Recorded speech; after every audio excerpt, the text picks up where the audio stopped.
Pernah kepikiran nggak sih kalau ada kasus korupsi, siapa sebetulnya yang punya hak buat nentuin, wah negara rugi sekian miliar? Nah ternyata pertanyaan krusial ini akhirnya dapat jawaban final dari Mahkamah Konstitusi. Yuk kita bedah bareng-bareng. Kedengarannya simpel ya pertanyaannya, cuma nanya siapa yang boleh ngomong, oke fix, negara rugi sekian. Tapi loh, jangan salah, jawaban untuk pertanyaan ini tuh udah jadi perdebatan hukum yang panas banget. Dan udah lama loh di Indonesia. Nah loh, kok bisa sampai bingung gitu? Kenapa juga urusan begini harus sampai dibawa ke Mahkamah Konstitusi segala? Ternyata, akarnya itu ada di dasar hukumnya sendiri. Jadi biang keroknya itu ada di Kitab Undang-Undang Hukum Pidana kita yang baru.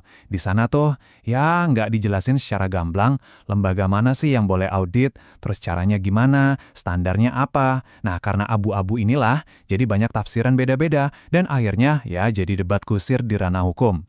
Di tengah semua ketidakpastian ini, muncullah dua orang mahasiswa yang berani banget. Mereka nggak mau diam aja dan langsung bawa masalah ini ke wasit tertinggi, yaitu Mahkamah Konstitusi. Kenalan dulu, namanya Bernita Matondang dan Fendi Setiawan. Yang mereka gugat itu pasal 603 dan 604 di KUHP baru. Dan tuntutannya, ini dia yang keren, mereka minta MK bilang kalau frasa kerugian keuangan negara itu sendiri nggak sejalan sama UUD kita. Wah, berani banget kan? Argumen mereka tuh menarik banget. Intinya gini, mereka bilang, nentuin kerugian negara itu jangan dimonopoli satu lembaga aja dong. Harusnya ini dibuktikan di pengadilan, sama kayak bukti-bukti pidana lain. Pakai alat bukti yang sah dan yang paling penting, biar hakim yang nilai secara independen. Nah, kutipan dari tuntutan mereka ini benar-benar ngerangkum inti pemikiran mereka. Mereka pengennya palu ketok hakim lah yang punya kuasa final buat menilai kerugian negara. Bukan cuma sekedar nerima laporan dari satu lembaga audit yang dianggap udah pasti benar. Oke, gugatan udah masuk, argumen udah digelar. Terus gimana dong keputusan Mahkamah Konstitusi? Nah, ini dia nih, momen penentu yang akhirnya mengakhiri semua perdebatan. Jawabannya singkat, padat, dan jelas. Permohonan mereka ditolak seluruhnya. Jadi gugatan mereka nggak dikabulkan sama sekali. Dan ini dia poin utamanya. MK menegaskan yang berwenang untuk menghitung, menyatakan, dan menetapkan kerugian negara itu cuma satu lembaga. Siapa? Badan Pemeriksa Keuangan atau BPK. Udah, titik. Putusan ini final dan mengikat. Nggak bisa diganggu-gugat lagi. Buat yang mungkin belum familiar, BPK ini bukan lembaga sembarangan ya. Mereka ini lembaga tinggi negara yang tugasnya memang diamanatkan langsung oleh konstitusi kita untuk ngurusin dan meriksa semua yang namanya keuangan negara. Jadi ya wewenang ini emang udah pas banget sama job desk konstitusional mereka.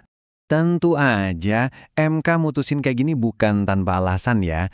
Ada landasan hukum yang kuat banget di baliknya. Yuk, kita lihat apa aja sih yang jadi pertimbangan hakim-hakim MK. Jadi, putusan MK ini tuh kayak berdiri di atas 3 tiang yang kokoh. Pertama, jelas UUD 1945 di pasal 23E. Kedua, ada UU tentang BPK sendiri, yang emang secara jelas ngasih wewenang itu. Dan yang ketiga, ini yang agak ironis, justru ada di penjelasan pasal KUHP yang mereka gugat itu loh. Menurut MK, di situ aja udah jelas menuju ke BPK. Nah, karena 3 pilar tadi, MK akhirnya menilai argumen pemohon yang bilang aturan yang nggak jelas itu ya nggak beralasan secara hukum. Buat MK, aturannya justru udah terang benderang banget, cuma menunjuk ke satu nama, BPK. Oke, palu udah diketuk, putusan udah final. Terus apa artinya ini buat kita semua? Apa dampaknya buat perang melawan korupsi di Indonesia? Nah, ini nih bagian yang paling pentingnya. Dengan putusan ini, alurnya jadi jelas banget sekarang. Jadi gini, kalau ada dugaan korupsi, diselidiki dulu. Terus BPK masuk buat melakukan audit investigatif.